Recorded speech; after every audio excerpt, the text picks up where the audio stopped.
परमेश्वर जी की जय हो।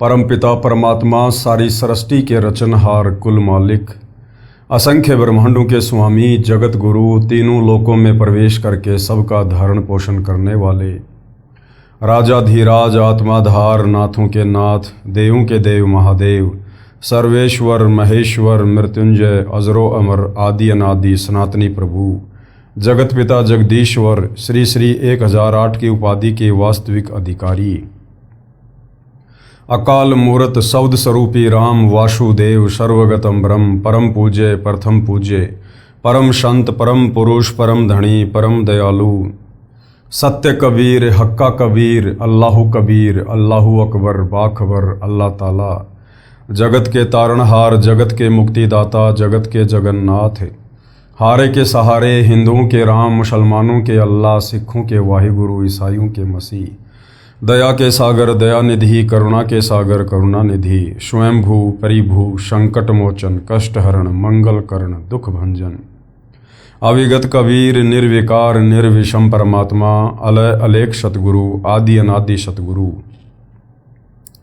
असली मर्यादा पुरुषोत्तम, असली राम, असली कृष्ण, असली घनश्याम, असली मुरारी, राजाओं के राजा, महाराजाओं के महाराजा, शहंशाहों के शहंशाह, सम्राटों के सम्राट, भगवानों के भगवान, अल्लाहों के अल्लाह, प्रभुओं के प्रभु, मसीहाओं के मसीह, सच्चे वाहिगुरु, बाबाओं के बाबा, पीरों के पीर, सेठों के सेठ, जगत सेठ, सावड़सा सेठ, सर्वगुण संपन्न, अनंत कोटि कलाओं के स्वामी, अनंत कोटि ब्रह्मांडों के नायक, योगियों में महायोगी, ध्यानियों में महाध्यानी, सिद्धों में परम सिद्ध, ज्ञानियों में तत्वज्ञानी, ब्रह्म ज्ञानी, महाज्ञानी, परम ज्ञानी, सर्वश्रेष्ठ ज्ञानी, विज्ञानी, युवा कबीर, समर्थ कबीर, असमवात, अमित ओजा, सच्चे रहनुमा, करीम अल्लाह, सुभान अल्लाह, दुनिया के अंतिम पैगंबर, 8 सितंबर 1951 से गांव धनाना, जिला सोनीपत, हरियाणा, भारतवर्ष की पावन भूमि पे प्रकट रियल कल की भगवान श्री नारायण साकार हरि, श्री बाबा साहेब, नूर अनंत परमात्मा,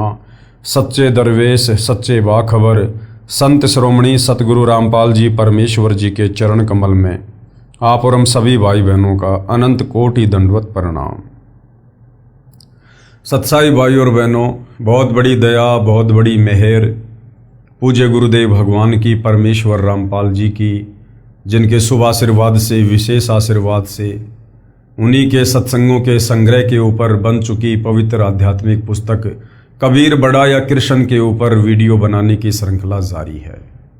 इसी श्रृंखला में आज हमारा ये 18वें नंबर का वीडियो है। पूज्य गुरुदेव भगवान के आशीर्वाद से इस पवित्र पुस्तक कबीर बड़ा या कृष्ण के ऊपर जो वीडियो बन रहे हैं, उन वीडियो से विशेषकर हिंदू समाज से जुड़े श्रद्धालुओं को अध्यात्म के विषय में, भक्ति और भगवान के विषय में वो सब कुछ जानने को मिल रहा है जिसकी तलाश इस आत्मा को युगों युगों से थी। हमारे नादान धर्मगुरु तत्व ज्ञान के अभाव में, हमारे धर्मशास्त्रों में वर्णित सच्चाई को ना जानकर, ना पहचान कर समाज को भी सतभक्ति से रूबरू नहीं करवा पाए, जिसका खामियाजा हम युगों युगों से भुगत रहे हैं।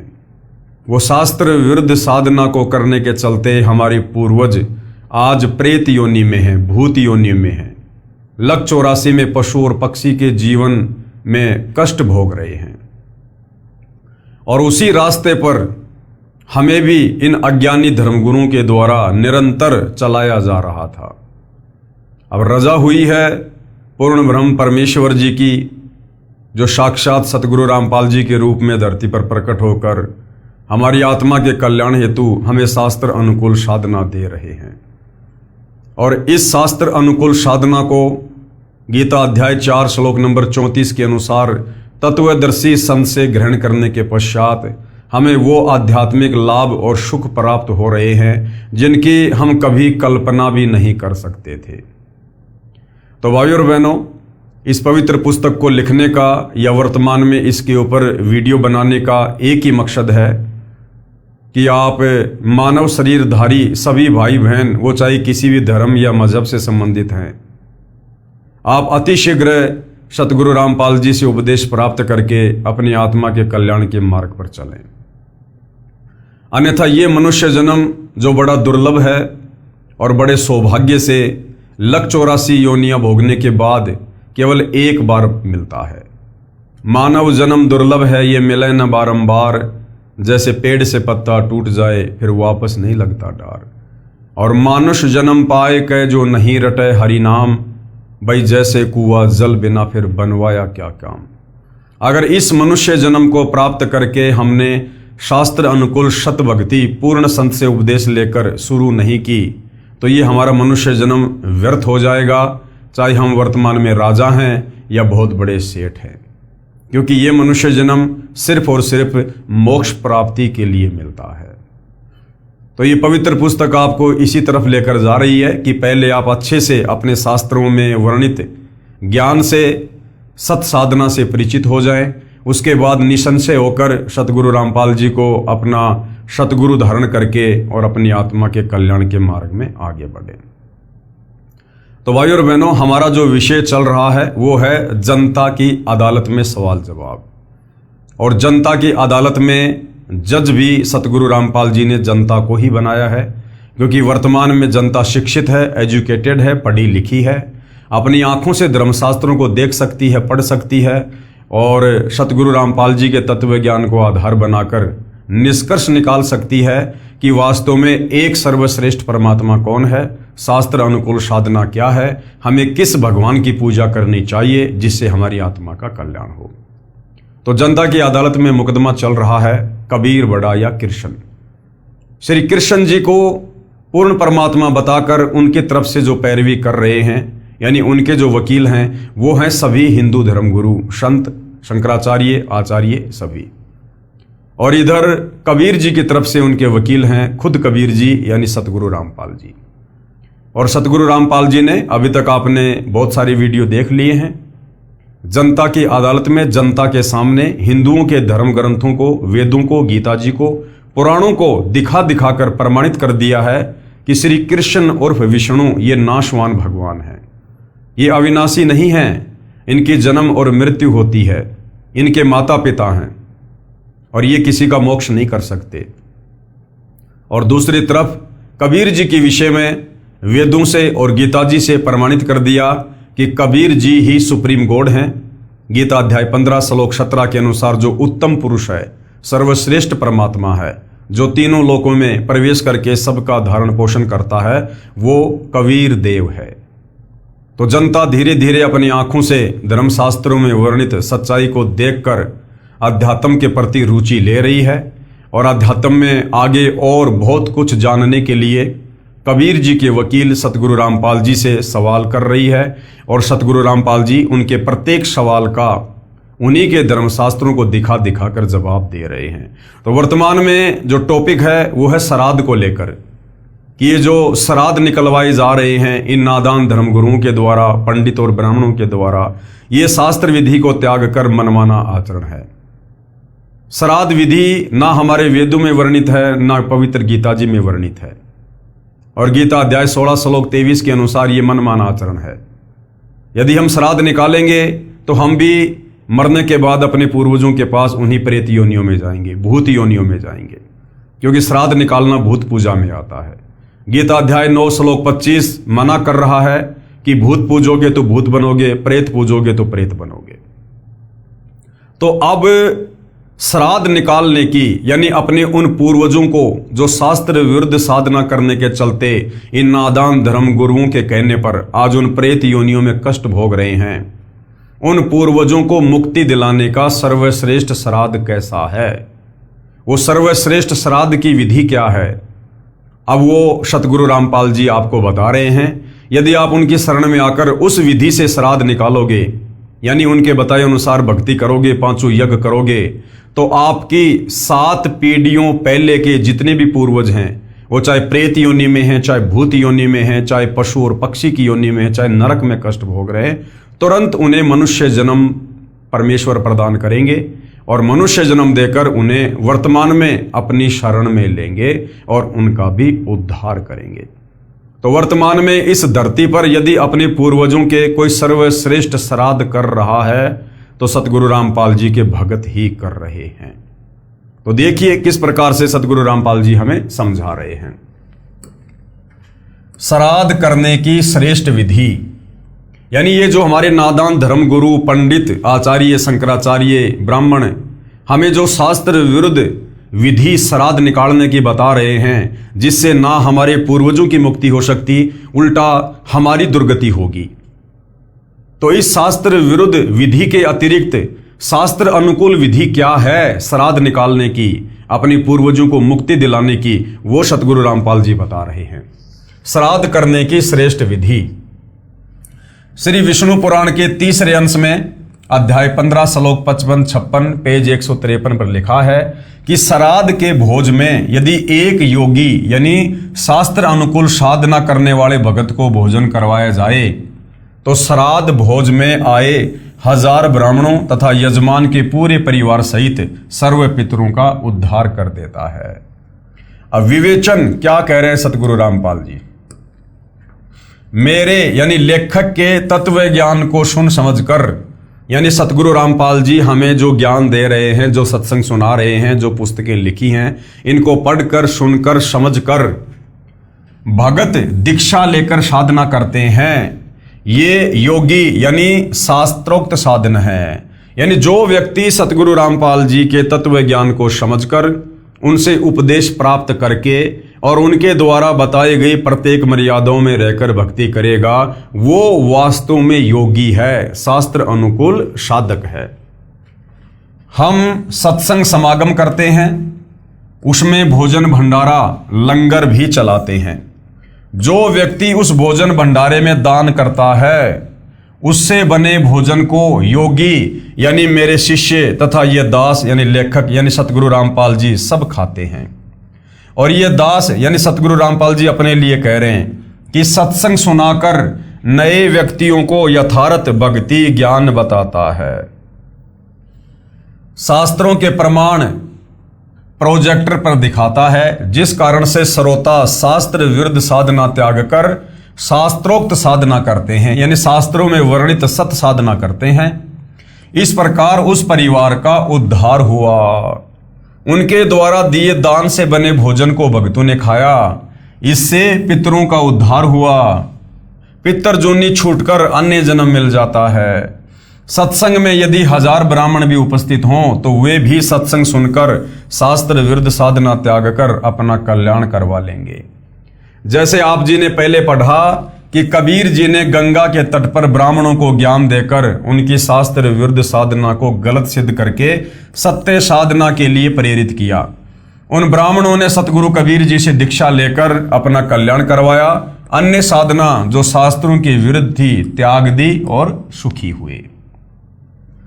सतगुरु रामपाल जी के कहने का मतलब है कि यदि आप वास्तव में अपना भी उद्धार करवाना चाहते हैं और अपने पूर्वजों की भी मुक्ति करवाना चाहते हैं तो आपने वर्तमान में धरती पर मुझ तत्वदर्शी संत से उपदेश लेकर और मेरे द्वारा बताई गई साधना को मर्यादा में रहकर करना होगा। इस साधना को करने के चलते आपके पूर्वजों की ऑटोमेटिक वो प्रेत योनियां छूट जाएंगी और उन्हें तुरंत मनुष्य जन्म प्राप्त होगा और वर्तमान में आपके वो पूर्वज भी सतगुरु रामपाल जी की शरण में आकर अपनी आत्मा का कल्याण करवाएंगे।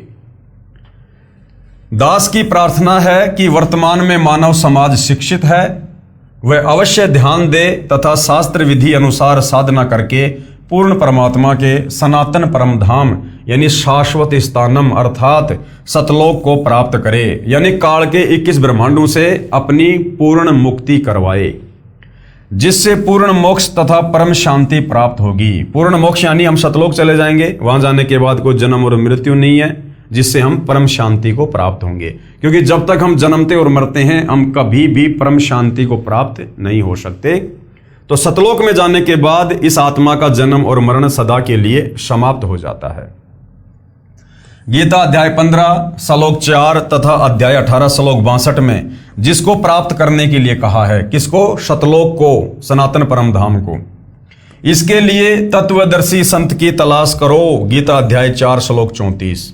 गीता अध्याय 4 श्लोक 34 में क्या कहा है कि उस सनातन परम धाम को, शतलोक को प्राप्त करने के लिए, जहां जाने के बाद साधक फिर कभी लौटकर वापस मुझकाल के 21 ब्रह्मांडों में जन्म और मरण के चक्कर में नहीं आता है, उसके लिए भाई किसी तत्वदर्शी संत की खोज कर, उस तत्वदर्शी संत के बताए अनुसार सत साधना कर, तब तेरा यहां से बेड़ा पार होगा। अन्यथा तू यहीं पर मेरे इस काल की चक्की में पिसता रहेगा।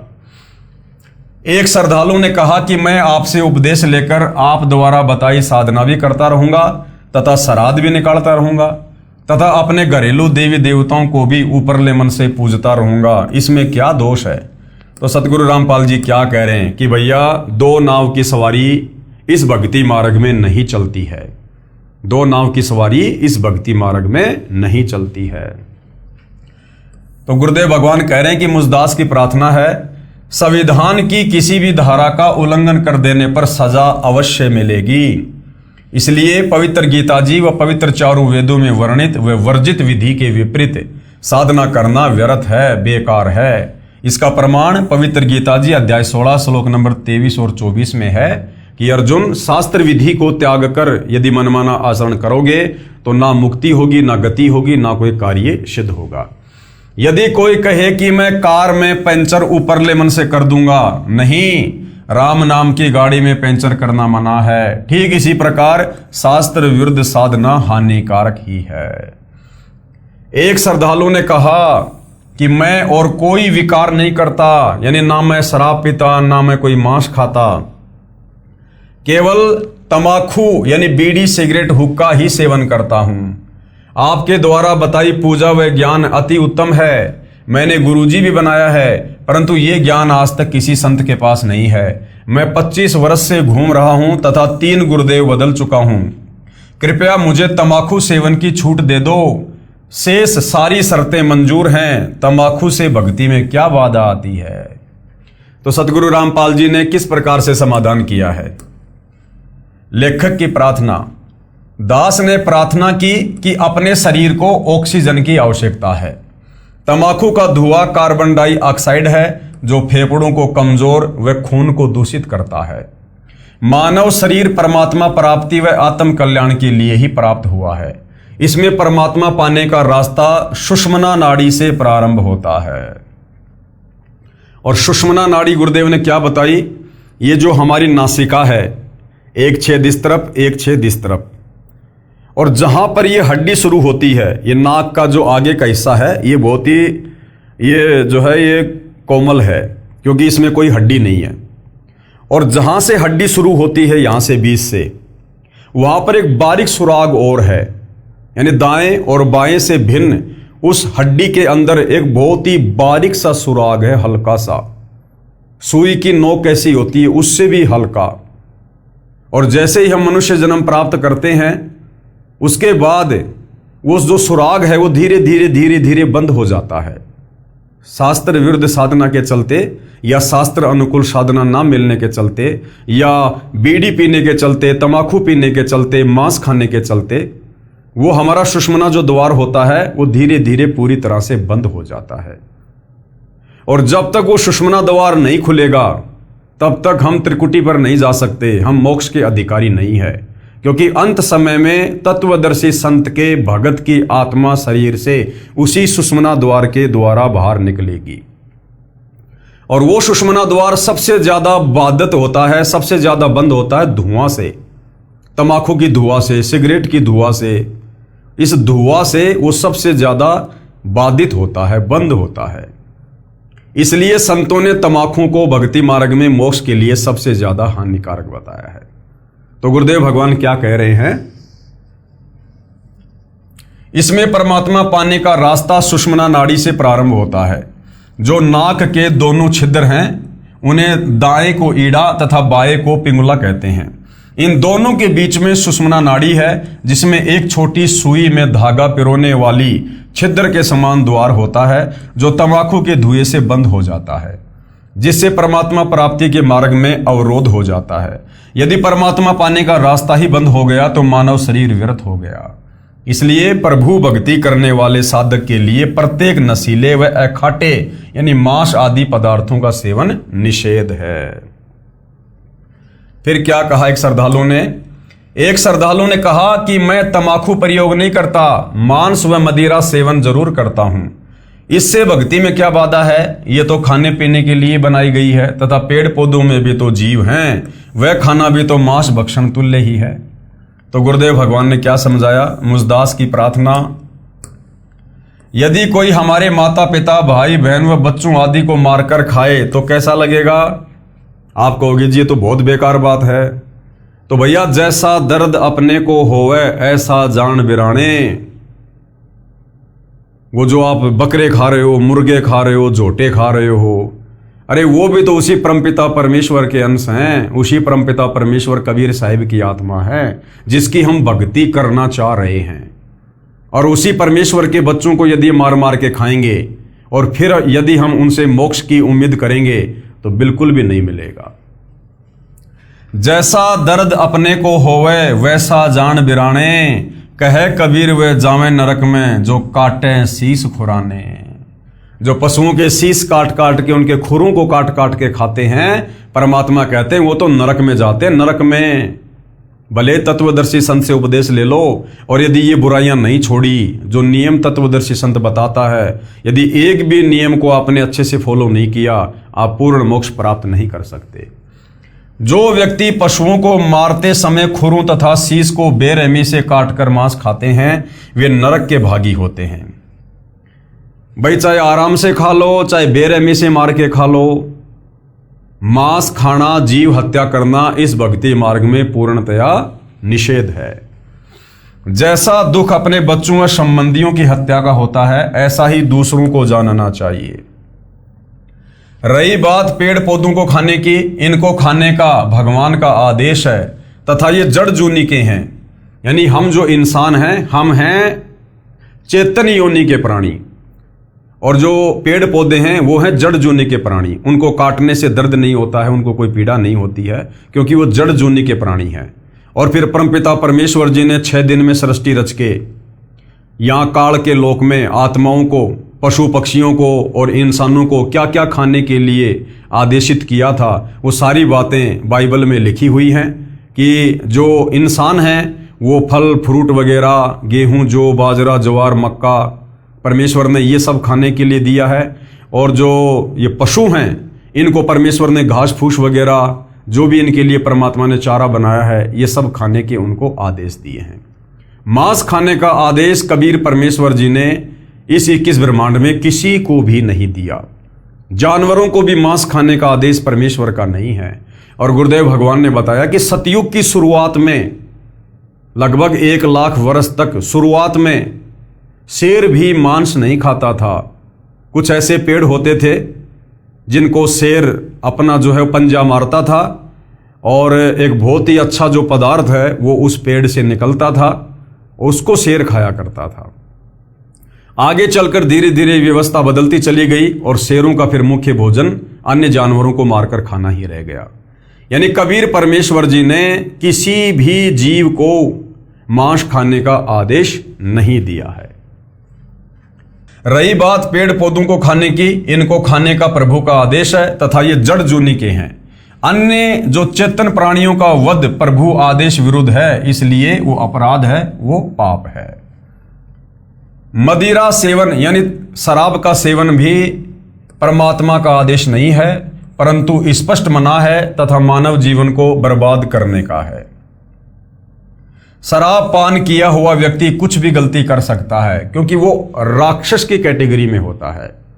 शराब पीने के बाद व्यक्ति की जो बुद्धि होती है वो उसके वश में नहीं होती है, वो कोई भी गलती कर सकता है।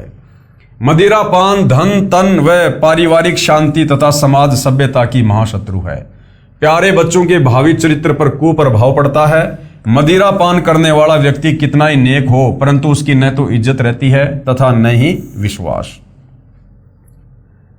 एक समय ये दास एक गांव में सत्संग करने गया हुआ था। उस दिन नशा निषेध पर सत्संग किया। सत्संग के उपरांत एक 11 वर्षीय कन्या फूट फूट कर रोने लगी। पूछने पर उस बेटी ने बताया कि महाराज जी, मेरे पिताजी पालम हवाई अड्डे पर बढ़िया नौकरी करते हैं, परंतु सारे पैसे की शराब पी जाते हैं। मेरी मम्मी के मना करने पर इतना पीटते हैं कि शरीर पर नीले दाग बन जाते हैं। एक दिन मेरे पापा जी मेरी मम्मी को पीटने लगे। मैं अपनी मम्मी के ऊपर गिरकर बचाव करने लगी तो मुझे भी पीटा। मेरा होठ सूज गया। 10 दिन में ठीक हुआ। मेरी मम्मी जी हमें छोड़कर मेरे मामा जी के घर चली गई। 6 महीने में मेरी दादी जी जाकर लाई। तब तक हम अपनी दादी जी के पास रहे। पापा जी ने दवाई भी नहीं दिलाई। सुबह जल्दी ही उठकर नौकरी पर चला गया। शाम को शराब पीकर आता। हम 3 बहनें हैं, 2 मेरे से छोटी हैं। अब जब पापा जी शाम को आते हैं तो हम तीनों बहनें चारपाई के नीचे छुप जाती हैं, इस डर के मारे कि अब हो सकता है पापा जी हमें पीटेंगे। विचार करो पुण्यात्माओं, क्या कह रहे गुरुदेव भगवान। जिन बच्चों को पिताजी ने सीने से लगाना चाहिए था तथा बच्चे पिताजी के घर आने की राह देखते हैं कि पापा जी घर आएंगे, फल लाएंगे, आज इस मानव समाज की दुश्मन शराब ने क्या कर घाल दिए। इस शराब ने क्या घर गाल दिए, यानी कितना सत्यानाश कर दिया समाज का। परिवार के परिवार उजाड़ दिए, बच्चों का भविष्य नरक बना दिया। शराबी व्यक्ति अपनी तो हानि करता है, साथ में बहुत व्यक्तियों की आत्मा दुखाने का भी पाप सिर पर रखता है। जैसे पत्नी के दुख में उसके माता पिता बहन भाई दुखी, फिर स्वयं के माता पिता भाई बहन दादा दादी आदि परेशान। एक शराबी व्यक्ति आसपास के अच्छे व्यक्तियों की अशांति का कारण बनता है, क्योंकि घर में झगड़ा करता है। पत्नी व बच्चों की चिल्लाहट सुनकर पड़ोसी बीच बचाव करें तो शराबी गले पड़ जाए, नहीं करें तो नेक व्यक्तियों को नींद नहीं आती। इस दास से उपदेश लेने के उपरांत प्रतिदिन शराब पीने वाले लगभग 1 लाख व्यक्तियों ने सभी नशीले पदार्थ व मांस भक्षण पूर्ण रूप से त्याग दिया है। तथा जिस समय शाम को शराब भूतनी का नृत्य होता था, अब वे पुण्यात्माएं अपने बच्चों सहित बैठकर संध्या आरती करते हैं। हरियाणा प्रदेश व निकटवर्ती प्रांतों में लगभग 10,000 गांवों व शहरों में आज भी प्रत्येक में 4-5 चैंपियन यानी 1 नंबर के शराबी इस बात का उदाहरण है, जो सारे विकारों से रहित होकर अपना मानव जीवन सफल कर रहे हैं। कुछ कहते हैं कि हम इतनी नहीं पीते खाते, बस कभी कभी ले लेते हैं। जहर तो थोड़ा ही बुरा जो भक्ति व मुक्ति में बाधक है। मान लीजिए 2 किलोग्राम घी का हलवा बनाया, यानी आपने सत भक्ति की। फिर 250 ग्राम बाड़ू रेत यानी तमाकू मांस मदिरा सेवन व आन उपासना कर ली, वो भी डाल दिया। वो तो किया कराया व्यर्थ हुआ। इसलिए पूर्ण परमात्मा यानी परम अक्षर ब्रह्म की पूजा पूर्ण संत से प्राप्त करके आजीवन मर्यादा में रहकर करते रहने से ही पूर्ण मोक्ष और पूर्ण लाभ होगा। उपरोक्त प्रमाणों को पढ़कर बुद्धिजीवी समाज विचार करे और अंधश्रद्धा भक्ति त्याग कर सत्य साधना करके जीवन को धन्य बनाए। दास यानी लेखक के परमार्थी प्रयत्न को आलोचना ना समझें। मेरा उद्देश्य आप जी को शास्त्र अनुकूल भक्ति साधना बताकर आपके ऊपर भविष्य में आने वाले पर्वत जैसे कष्ट यानी 84 लाख प्रकार के प्राणियों के शरीरों में कष्ट उठाने तथा नरक जाने से बचाना है।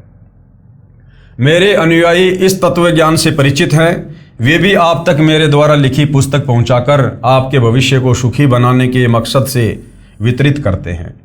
परंतु कुछ धर्मोन्ध व्यक्ति अपने स्वार्थवश आप और परमेश्वर के बीच में दीवार बनकर खड़े हैं।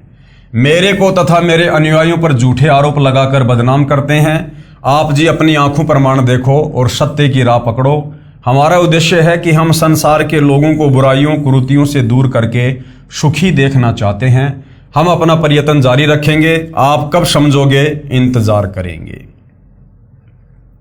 उसके बाद भाइयों और बहनों, जनता की अदालत में कबीर जी के वकील सतगुरु रामपाल जी इन अज्ञानी नादान आचार्य शंकराचार्य धर्म गुरुओं के कहने पर जो शास्त्र विरुद्ध साधना कर रही है, जांडी पूजना, पीपल पूजना, पेड़ों की पूजा करना, चौराहों की पूजा करना, जो गीता जी में बिल्कुल मना है, निषेध है, जिस शास्त्र विरुद्ध साधना को करने के चलते हम सीधे नरक में जाते हैं, उस पर भी सतगुरु रामपाल जी प्रकाश डाल रहे हैं और गीता अध्याय 16 श्लोक 23 और 24 के अनुसार उसे मनमाना आचरण करार दे रहे हैं।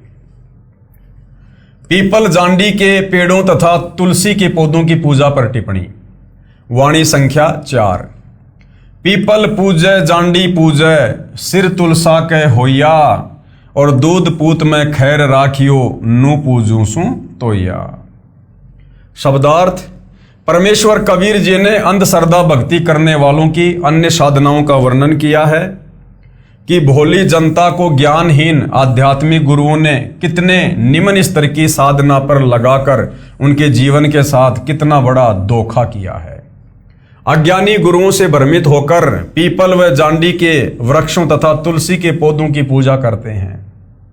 प्रार्थना करते हैं कि आप सबकी पूजा इसलिए करते हैं कि मेरे दूध यानी दुधारू पशुओं की तथा पूत यानी मेरे पुत्रों व पौत्रों की खैर रखना, रक्षा करना, यानी पशु पूरा समय दूध दे, मृत्यु ना हो तथा पुत्रों व पौत्रों व परपोत्रों की मृत्यु ना हो, उनकी आप कौन पीपल तथा जांडी के पेड़ तथा तुलसी का पौधा रक्षा करना।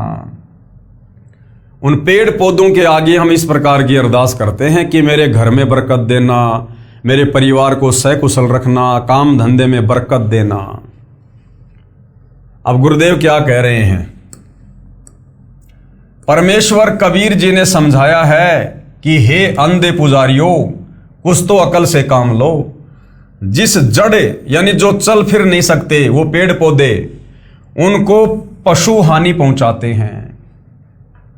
उन पेड़ पौधों को तो खुद वो पशु खा जाते हैं, बकरी खा जाती है, वो तुलसी के पौधे को बकरा खा जाता है। जिन पेड़ पौधों के आगे हाथ जोड़ के जिनकी पूजा करके इन नादान धर्म गुरुओं के कहने पर जो शास्त्र विरुद्ध साधना है, हमारे वो पतन का कारण है। और जिन पेड़ पौधों से हम अपने परिवार की कुशल मंगल की कामना कर रहे हैं, वो पेड़ पौधे अपनी खुद की रक्षा नहीं कर पाते। उन पेड़ पौधों को अन्य जानवर खा जाते हैं, पशु खा जाते हैं, तुलसा को बकरा खा जाता है। वो तुलसा अपना बचाव नहीं कर सकती उन पशु पक्षियों से, फिर भला हमारे घर के पशु पक्षियों में, उनके शरीरों में वो पेड़ पौधे उनकी पूजा करने से कैसे लाभ होगा? हमारे को बहका रखा है। उनको पशु हानि पहुंचाते हैं, वे अपनी रक्षा नहीं कर पाते।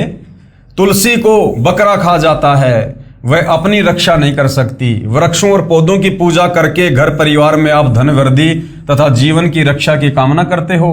वे स्वयं विवश हैं, आपकी रक्षा कैसे करेंगे? ये आपकी अंधश्रद्धा है जो आपके अनमोल मानव जीवन के लिए खतरा है। यानी आपका मानव जीवन शास्त्र वर्णित साधना त्याग कर शास्त्र विरुद्ध साधना रूपी मनमाना आचरण करने से नष्ट हो जाएगा। वाणी संख्या 4 में एक वाक्य है कि पीपल पूजय जांडी पूजय सिर तुलसा कह होइया।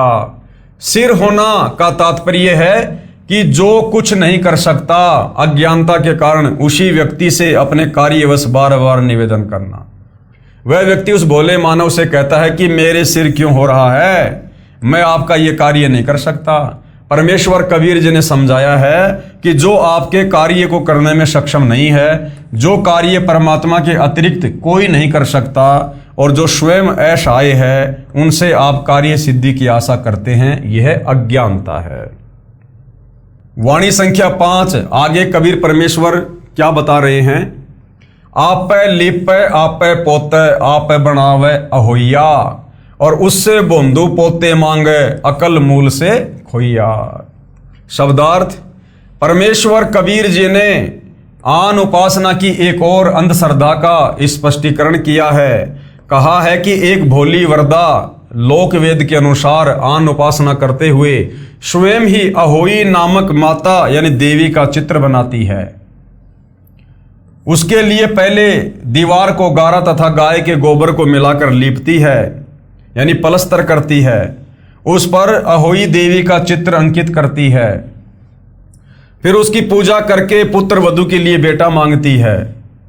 परमात्मा कबीर जी ने कहा कि ऐसे अंधश्रद्धा भक्ति करने वालों की अकल यानी बुद्धि मूल से यानी जड़ से समाप्त है। वे निपट मूर्ख हैं। मन्नत मांगते समय बुढ़िया कहती है कि हे अहोई देवी, आप पुत्र वधू को बेटा देना, गाय को बछड़ा देना। पुराने समय में गाय को बछड़ा होना लाभदायक था, क्योंकि बछड़ा बैल बनता था, बैलों से खेती होती थी। भैंस को चाहे कटिया ही दे देना। बुढ़िया कितनी चतुर है। उसके कहने का भाव है कि आप देवी को नर यानी बछड़ा तथा बेटा मांगकर परेशान नहीं करना चाहती। भैंस को तो भले ही मादा वो कटिया दे देना, यानी बछिया दे देना, उसे पता है कि कटड़े की अपेक्षा जो कटिया है वो कितनी लाभदायक है। कटड़ा तो कसाईयों को काटने के लिए बेचते थे, कोई काम नहीं आता था। बुढ़िया देवी के साथ भी कितनी चतुरता कर रही है, अपने देवताओं के साथ भी हेरा फेरी की बातें करती हैं। उपरोक्त पूज्य बनावटी देवी तथा पेड़ पौधों से मन्नत मांगते समय दक्षिणा के रूप में 1.25 रुपया, 1 रुपया और 4 आने अपनी चुनरी के पल्लू से बांध कर कहती कि यदि मेरी सब मनोकामना पूर्ण हो गई तो 1.25 रुपये का प्रसाद बांटूंगी। ये दक्षिणा भी तब दूंगी जब सारी मन्नत पूरी हो जाएगी, यदि एक भी ना हुई तो कोई दक्षिणा नहीं दूंगी।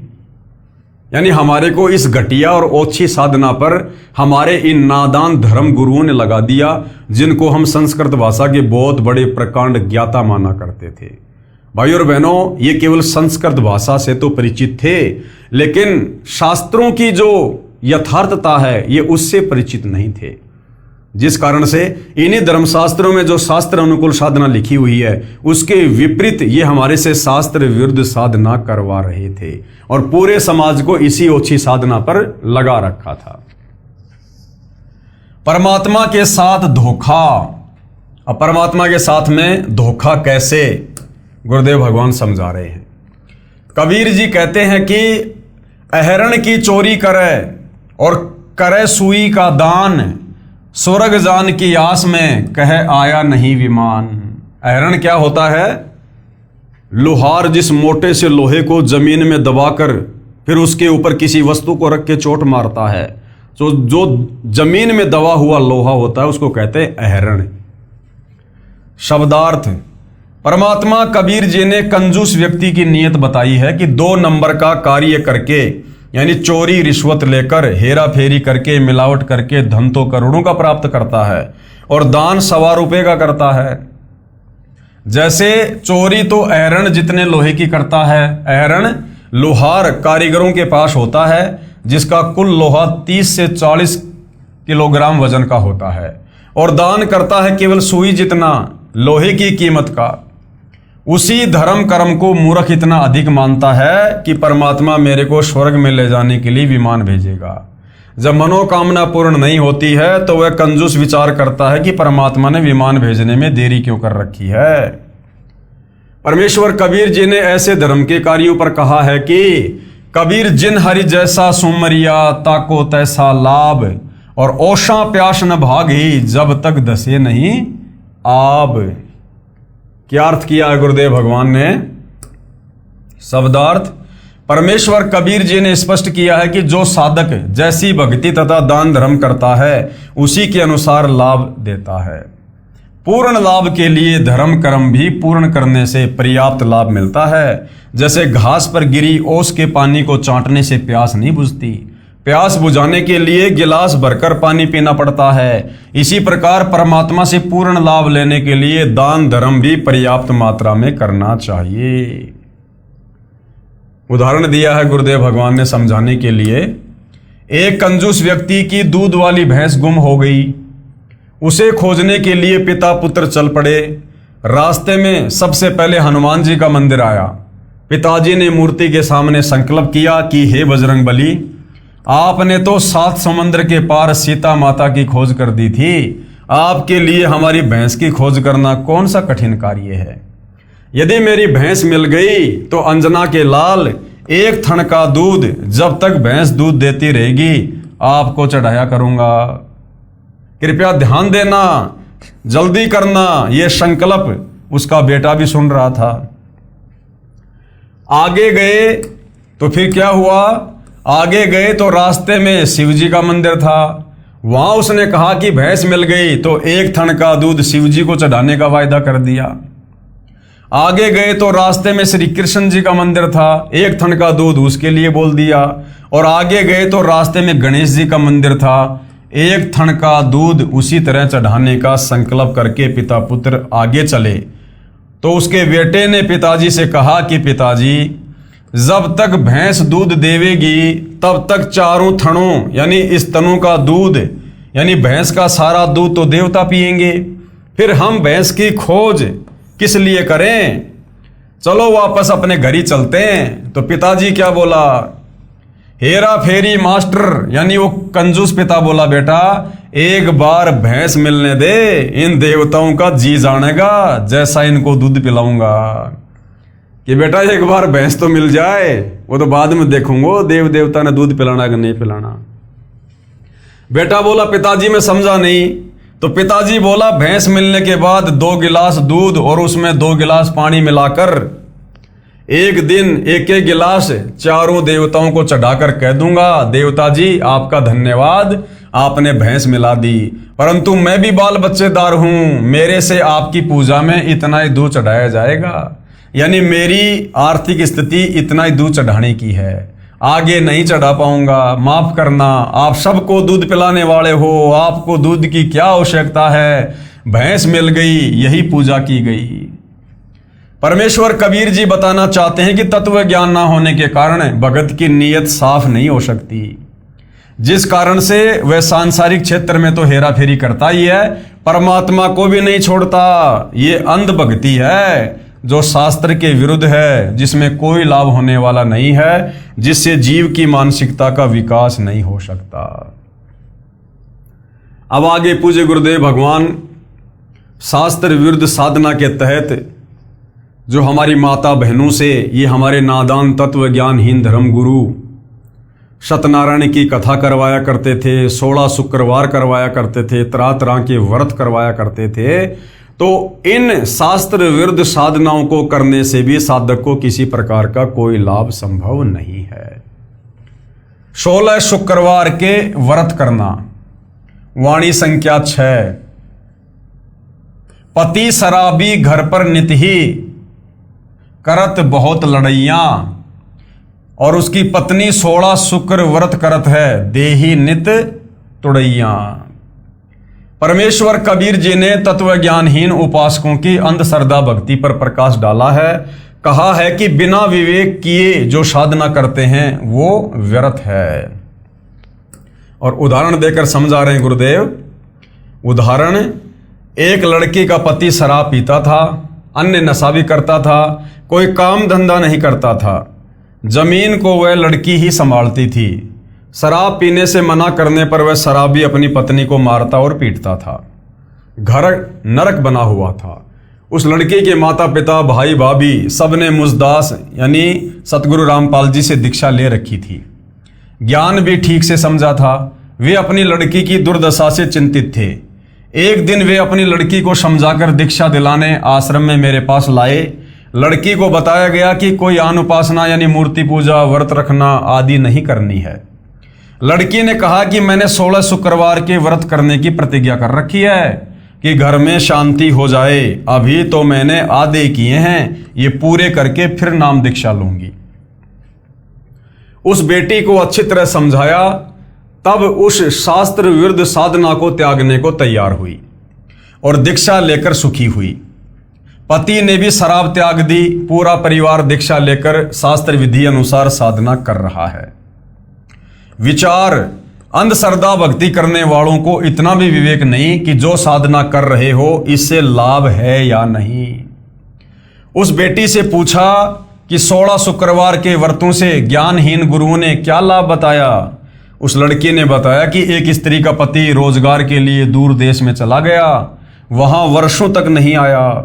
उस स्त्री को चिंता सताने लगी। एक दिन उसको देवी संतोषी माता दिखाई दी और बोली कि मेरे 16 शुक्रवार के व्रत लगातार कर दे, तेरा पति घर आ जाएगा। और ऐसा ही हो गया।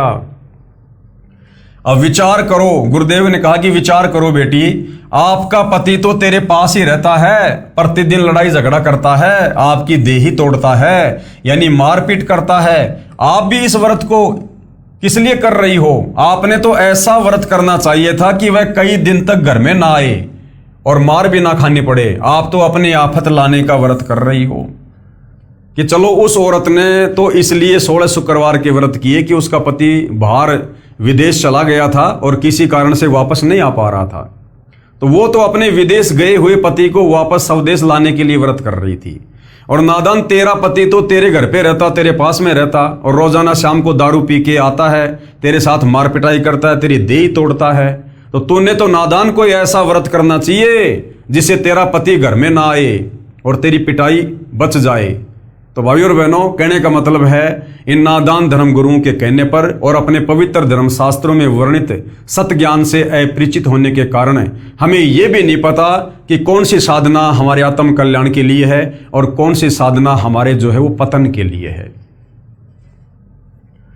व्रत रखना गीता अध्याय 6 श्लोक नंबर 16 में मना किया है। कहा है कि जो बिल्कुल अन्न नहीं खाते, अब बिल्कुल अन्न नहीं खाना इसका मतलब व्रत करना, यानी व्रत करते हैं, उनका योग यानी भक्ति कर्म कभी सफल नहीं होता, यानी व्रत करने वालों की भक्ति कभी भी सफल नहीं होती है। उसने बताया कि मेरी सहेली एक गुरु के पास जाती है, उसने मुझे बताया था, मैं भी व्रत करने लगी, मुझे तो आज पता चला कि मैं तो व्यर्थ भक्ति कर रही हूं।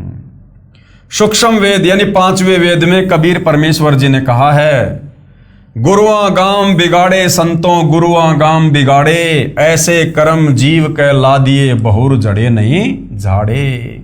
इन नादान धर्म गुरुओं ने पूरे समाज को शास्त्र विरुद्ध साधना पर लगवाकर इन सबको उल्टा पाठ पढ़ा दिया है, जो अब इतना प्रयास करने के बाद 100 प्रमाण दिखाने के बाद भी सत साधना को स्वीकार करने में हिचक रहे हैं। शब्दार्थ, परमेश्वर कबीर जी ने समझाया है कि तत्व ज्ञानहीन गुरुओं ने गांव के गांवों को शास्त्र विरुद्ध साधना पर लगाकर उनका जीवन नाश कर रखा है। भोली जनता को शास्त्र विरुद्ध साधना पर इतना दृढ़ कर दिया है कि वे शास्त्रों में प्रमाण देखकर भी उस व्यर्थ पूजा को त्यागना नहीं चाहते। आगे वाणी संख्या नंबर 7 का गुरुदेव भगवान ने क्या शब्दार्थ किया है, तज पाखंड सतनाम लोलावे सोई भवसागर से तरिया, कहे कबीर मिले गुरु पूरा शो परिवार उधरिया। परमात्मा कबीर जी ने स्पष्ट किया है कि उपरोक्त तथा अन्य शास्त्र विरुद्ध पाखंड पूजा को त्याग कर पूर्ण सतगुरु से सच्चे नाम का जाप प्राप्त करके श्रद्धा से भक्ति करके भगत जन पार हो जाते हैं, उनके परिवार के सभी सदस्य भी भक्ति करके कल्याण को प्राप्त हो जाते हैं। और भाई वर्तमान में धरती पर वो पूर्ण संत, वो तत्वदर्शी संत केवल सतगुरु रामपाल जी हैं, और एक समय में धरती पर केवल एक ही तत्वदर्शी संत होता है, गीता अध्याय 4 श्लोक नंबर 34 वाला। और उसी तत्वदर्शी संत के मार्गदर्शन में उनसे उपदेश लेकर आजीवन मर्यादा में रहकर भक्ति करने से इस आत्मा का कल्याण संभव है।